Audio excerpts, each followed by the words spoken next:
Assalamualaikum warahmatullahi taala wabarakatuh. Pertama-tama perkenalkan nama saya Ananda Putra Pratama.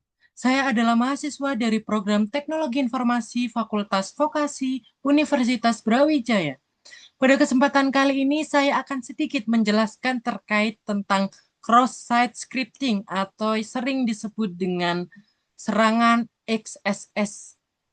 Langsung saja yang pertama, apa itu XSS? Yaitu cross-site scripting (XSS) adalah sebuah jenis serangan keamanan yang memungkinkan penyerang menyisipkan skrip berbahaya ke dalam situs web yang kemudian dijalankan di sebuah browser pengguna lain.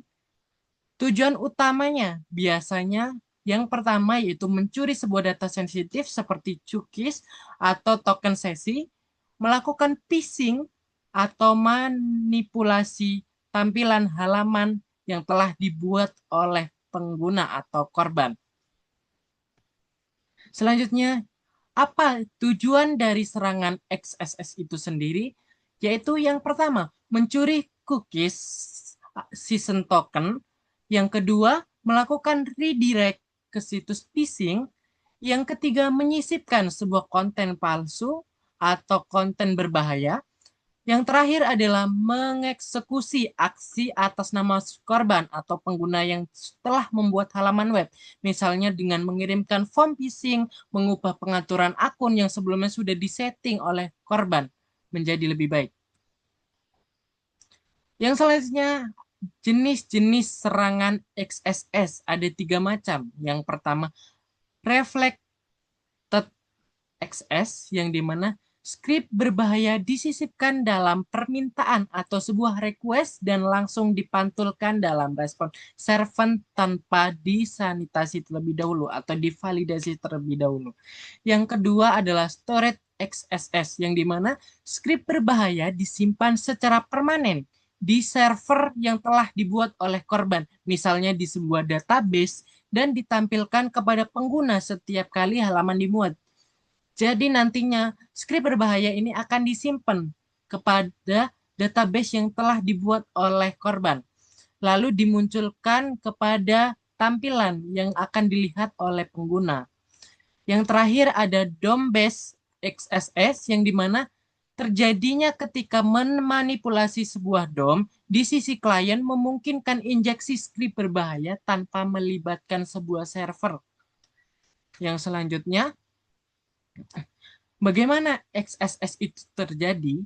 Yang pertama, input pengguna diterima oleh aplikasi web yang telah dibuat oleh korban melalui form, query parameter, URL atau komentar, dan lain-lain. Yang kedua, data tersebut digunakan di halaman HTML atau JavaScript atau atribut DOM tanpa divalidasi terlebih dahulu atau di escape terlebih dahulu. Yang ketiga, browser menganggap bahwa kode tersebut valid dan menjalankannya sebagai bagian dari halaman. Browser ini menganggap bahwa perintah atau perubahan dari sebuah kode itu tadi adalah kode yang valid dan tidak berbahaya. Yang terakhir adalah penyerang berhasil menjalankan kode jahat yang diinginkan pada browser yang telah korban buat. Yang selanjutnya, cara memitigasi serangan XSS. Sebelum kita lanjut ke cara memitigasi, saya akan menjelaskan atau mencontohkan sedikit gambaran dari serangan XSS itu sendiri. Langsung saja kita ke browser, menuju browser. Ketik di Google, ketik saja Linur PHP Manux. Kode di atas adalah kode di mana kita bisa melihat web mana saja yang bisa kita lakukan untuk penyerangan XSS itu sendiri. Kita ambil yang paling atas. Ya. Pada tampilan sebuah web korban yang telah dibuat, terdapat sebuah tulisan administrasi akademik atau BAA ini sendiri. Nantinya akan saya serang dengan XSS permintaan dari saya. Kita rubah menjadi web ini telah dihack oleh Putra. Nah, berikut adalah contoh serangan dari XSS itu sendiri yang di mana tampilan atau settingan dari korban sebelumnya akan berubah menjadi konteks atau skrip yang berbahaya yang telah dirubah oleh hacker atau user yang memiliki keinginan jahat untuk melakukan penyerangan XSS itu sendiri pada sebuah web tersebut.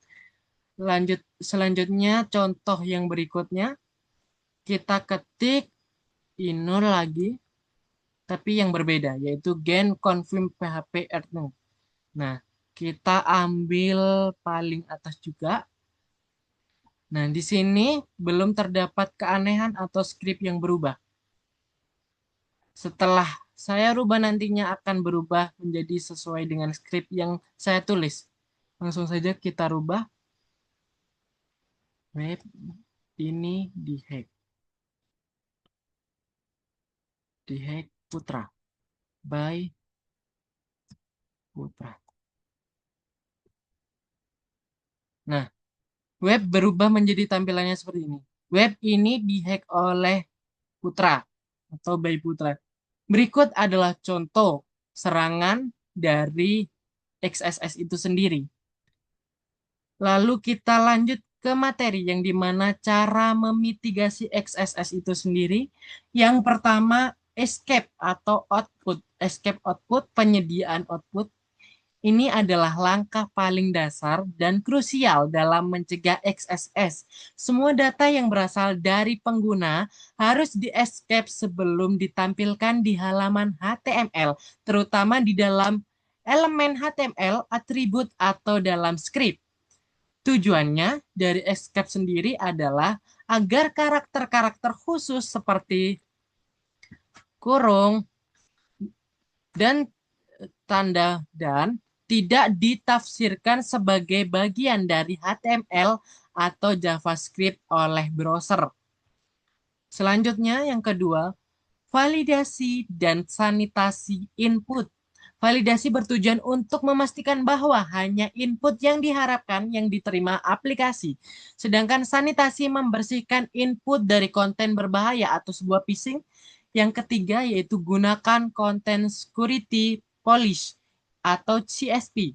Yang dimana CSP adalah mekanisme keamanan berbasis browser yang membatasi sumber daya seperti script, gambar, dan stylist sheet yang boleh dimuat oleh halaman web itu sendiri.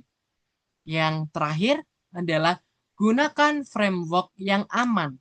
Framework yang modern biasanya mengexpect output secara default, yang dimana biasanya framework yang sering digunakan atau framework yang aman terhadap serangan XSS itu sendiri yaitu Rex, Vue, Angular dari sisi klien. Untuk dari sisi server sendiri ada Laravel, Django, Ruby on Rails dari sisi server itu sendiri. Sekian penjelasan singkat dari saya, kurang lebihnya mohon maaf. Wassalamualaikum warahmatullahi taala wabarakatuh.